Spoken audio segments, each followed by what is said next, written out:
Oi, hoje é dia 4 de abril de 2020, já estou aqui em Boa Vista, depois daquela missão que eu fiz em Pacaraima, por causa do fechamento da fronteira.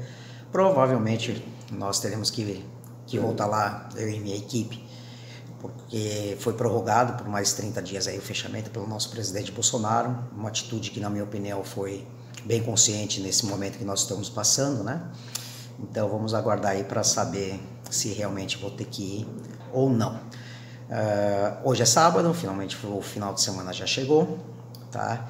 E para o vídeo de hoje, daqui a pouco eu vou mostrar qual é o livro, mas é um grande clássico e certamente os economistas conhecem muito, aqueles que também não são economistas conhecem esse livro.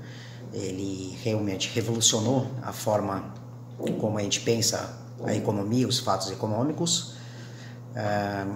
Então vamos daqui a pouco para o vídeo, mas antes disso já curte aqui o vídeo que eu vou fazer, tá? Se inscreva no canal, não se esqueça de se inscrever, que é muito importante. Passe esse canal aqui para os seus amigos, para os seus familiares, certo? Para esse meu trabalho que eu faço de incentivo à leitura, porque é um hobby, claro, vocês todos sabem, é apenas um hobby, eu não tenho interesse nenhum financeiro em relação a isso, porque o interesse é muito gostoso, a gente poder ler e passar essa leitura, esse gosto, esse hábito para os outros.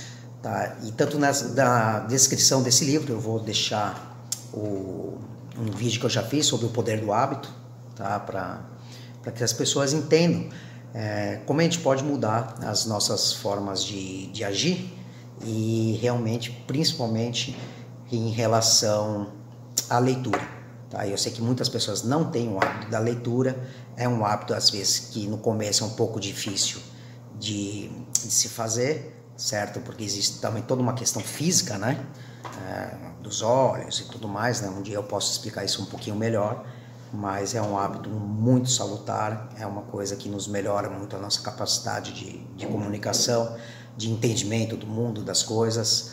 Então eu gostaria muito que todos tivessem um hábito maior da leitura, e a intenção do canal é exatamente essa, né?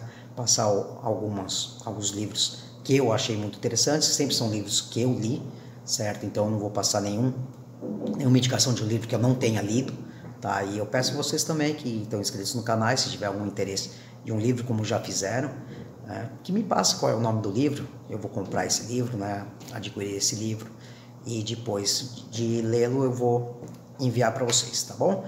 Então tá aí, vamos lá para o vídeo agora. Mais uma vez, não se inscreve de inscrever no canal e até mais.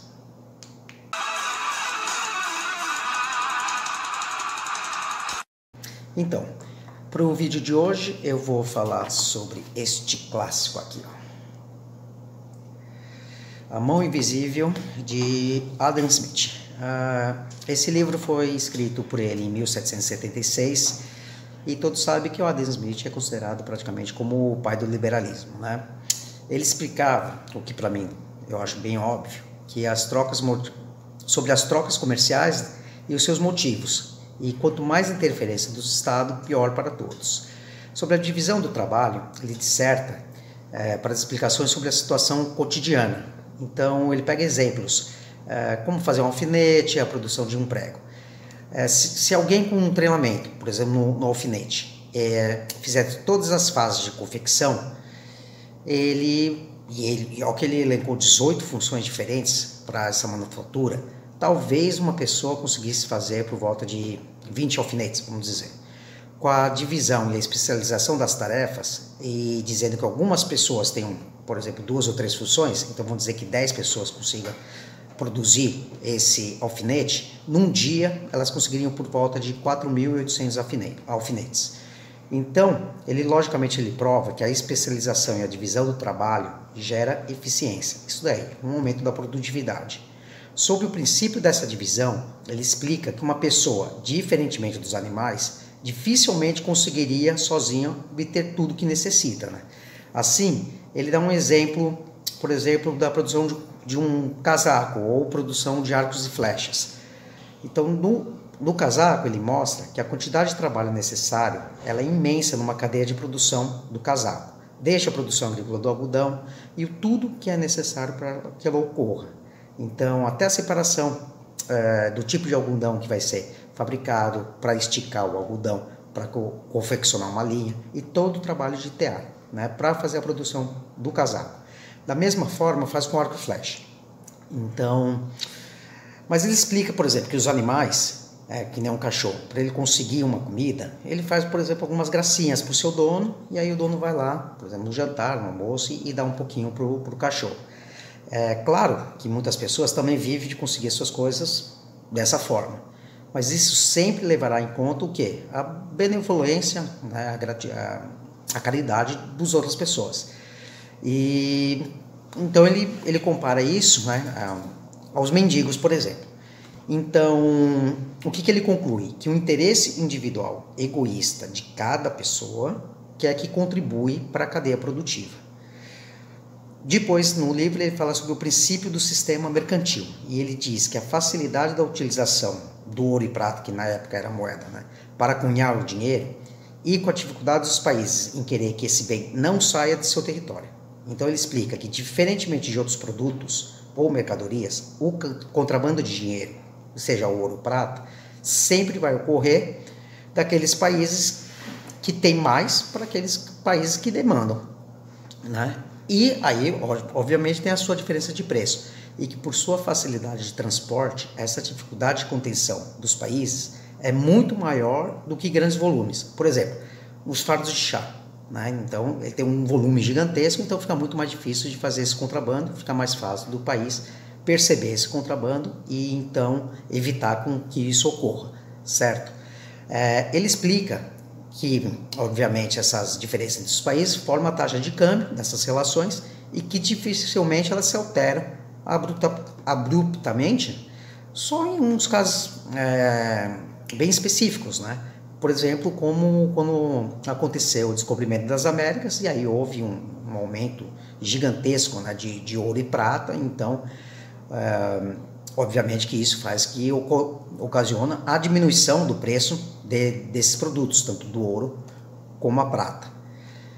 Obviamente seria ridículo provar que a riqueza não é somente a quantidade desses metais, isso é óbvio, mas sim o que? O que eles podem comprar, já que o dinheiro, a ouro e a prata, é somente um meio de adquirir, né, os produtos.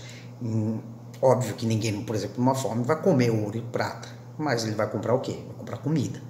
Então, fazendo um link com a situação atual do Brasil e do mundo, né, que estão passando com essa coisa aí do vírus.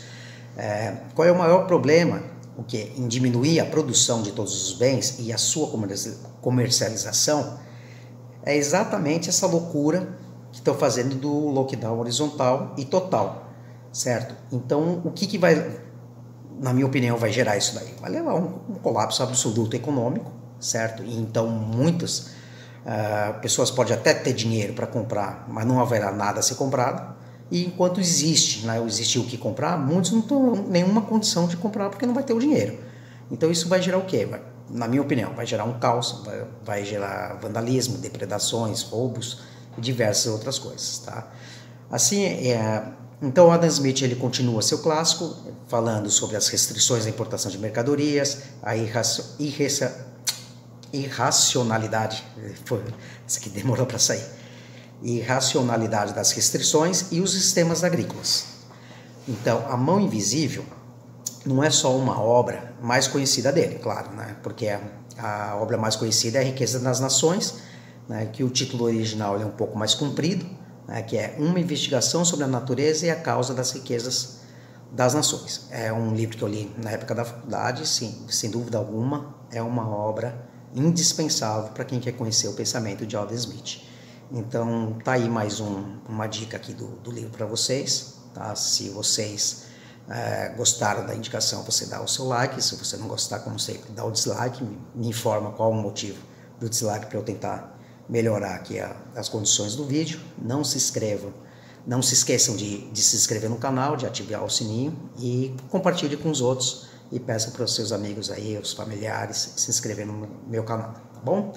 Então, tá aí a dica. Muito obrigado. Tchau, tchau, até o próximo vídeo.